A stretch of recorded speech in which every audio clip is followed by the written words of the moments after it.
In the last session, we have seen how the paging can be used for memory allocation and how the address mapping is done in the case of paging mechanism.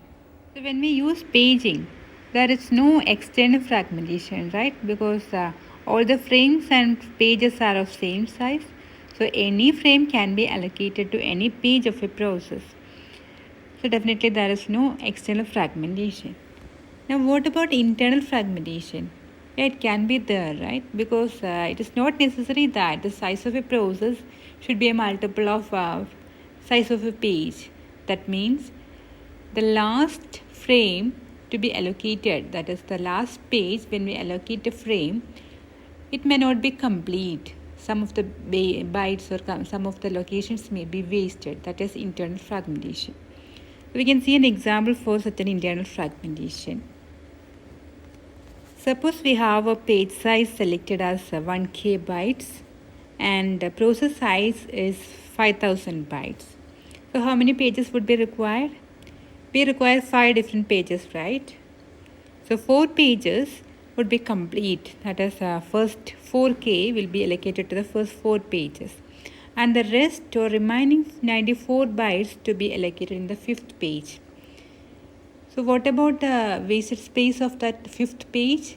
The remaining part, that is only first 94 byte of that location is allocated, and the remaining, that is 1024 minus 94, 930 bytes are actually wasted due to this internal fragmentation. So in the worst case, there can be allocation like that. The process size is multiple of page size plus 1 byte. In that case, the last frame, only 1 byte will be allocated and the rest will be wasted. And then on an average, half of a frame will be wasted due to internal fragmentation.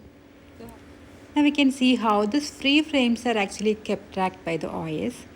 OS usually keep track of all the information regarding physical memory, like which and all frames are currently free and which are allocated, and if allocated to which process and to which page of that process. Such informations are kept track by OS.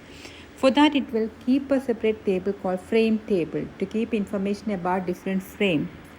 And also it keeps a free frame list, the list of frames which are currently available or free, so that whenever a new process arrives, it can allocate different free frames from this free frame list. Just for example, suppose we have a new process request. It requires 4 different pages, 0 to 3. And we have a free frame list in which 5 different frames are currently free. So first 4 frame from the free frame list will be allocated. From the header part of this list will be allocated. And after allocation, this will be the free frame list updated. Only one more frame is free, frame number 15. This is how the OS keep track of this free frames and all. Now let us see how this page table is actually implemented. So each operating system has its own methods for storing a page table, and the simplest among this is storing a page table as or implementing as a page table as a set of registers. As you know, in the case of paging, every access to the memory must go through a page table, right? Because we have to translate every logical address into physical address. So obviously, address translation, making this address translation efficient is a major consideration. And this register implementation is of course an efficient one. But this can be done only if the page table is so small, right? That's the problem. And in most of the contemporary computers, the page table for a process may be very large. Say even 1 million entries may be there in a single process page table. So we cannot use a register implementation for this.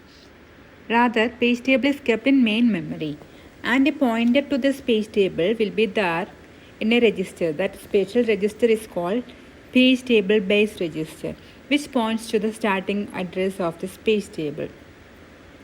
And we have another register called page table length register, PTLR, indicates the size of the page table.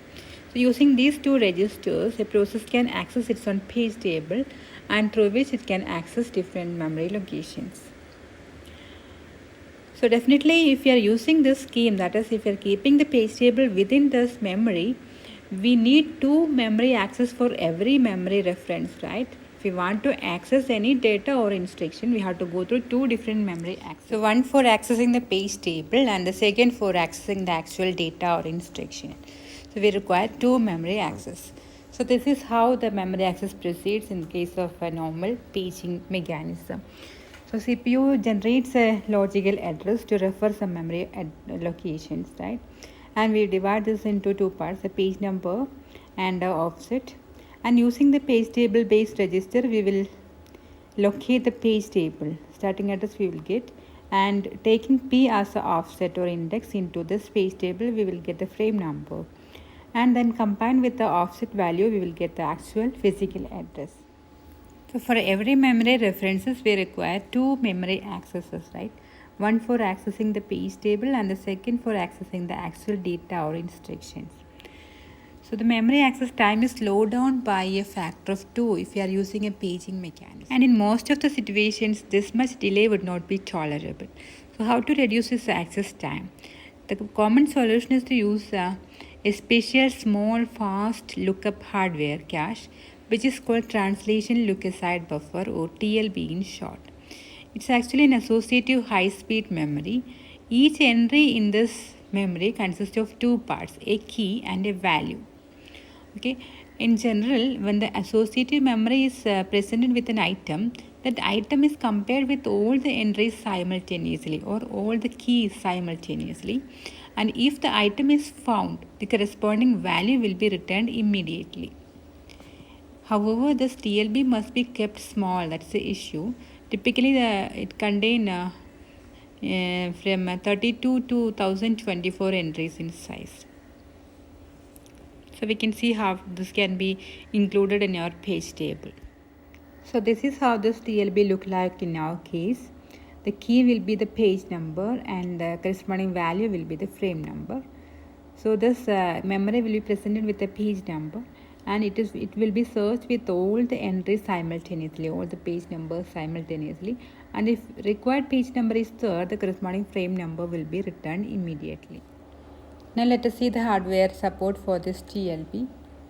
So when a logical address is generated by the CPU, the page number from that logical address will be given to this TLB, and if the page number is found here, immediately its frame number will be available here, and that is called TLB hit. The required page number is already there in the TLB.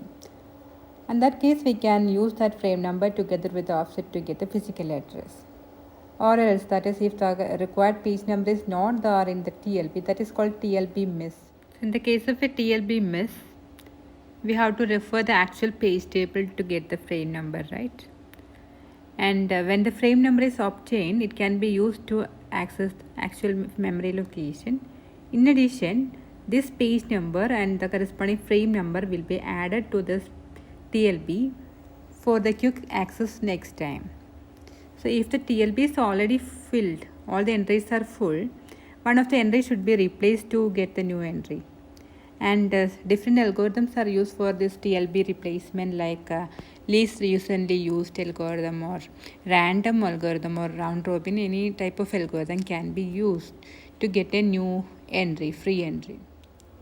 Now let us check how effective this TLB, introduction of TLB. So we have a term hit ratio that is denoted by alpha, and which is the percentage of times that a page number is found in the TLB itself. And suppose we have alpha as 80%, that is 80% of the time the required page number is there in the TLB itself, and the remaining 20% of time we have to go to the actual page table to get the frame number. And suppose the memory access time for our memory is 100 nanosecond. So effective access time, which can be calculated as this equation, that is 80% of the time we have 100 nanosecond, that is only one memory access is enough. We are ignoring here the access time for TLB because it is very fast, and in the remaining 20% of the time we have to perform the access twice, right? One for page table and the second for the actual memory reference. So this is how the effective access time will be calculated. So totally we require 120 nanosecond on an average. So we just improved this normal case, we need two accesses, right? If we are not using this TLB, that is 200 nanoseconds will be required. But here, inclusion of this TLB, we got the access time reduced to 120 nanoseconds. And suppose we are including most of the entries into this TLB. Suppose the hit ratio is 99%. In that case, we will get the effective access time as just 101 second, only 1 nanosecond overhead due to this TLB search. So we can have this access time much reduced using TLB. Next, how the protection is implemented in the case of a paged mechanism. So it is straightforward in the case of paging. We can include a bit inside the page table entry, a valid invalid bit. Okay, so whenever a page is referred, its corresponding entry also can be, bit field also can be checked.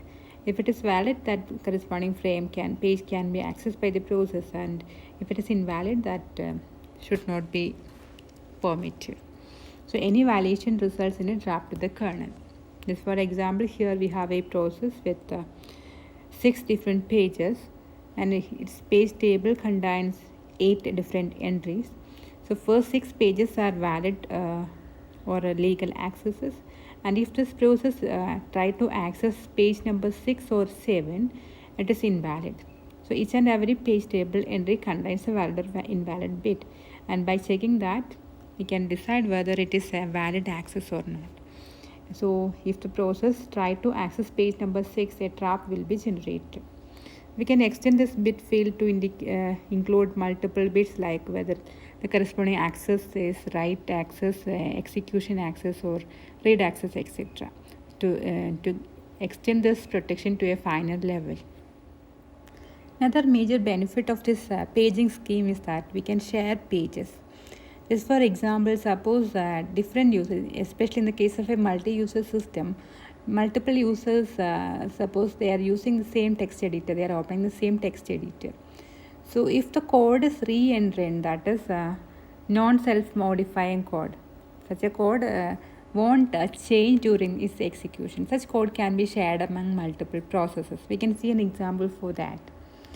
Here you can see that 3 different users open the same text editor, which contains 3 different pages for the code and 1 page for data. And so 3 different processes, P1, P2 and P3 are there.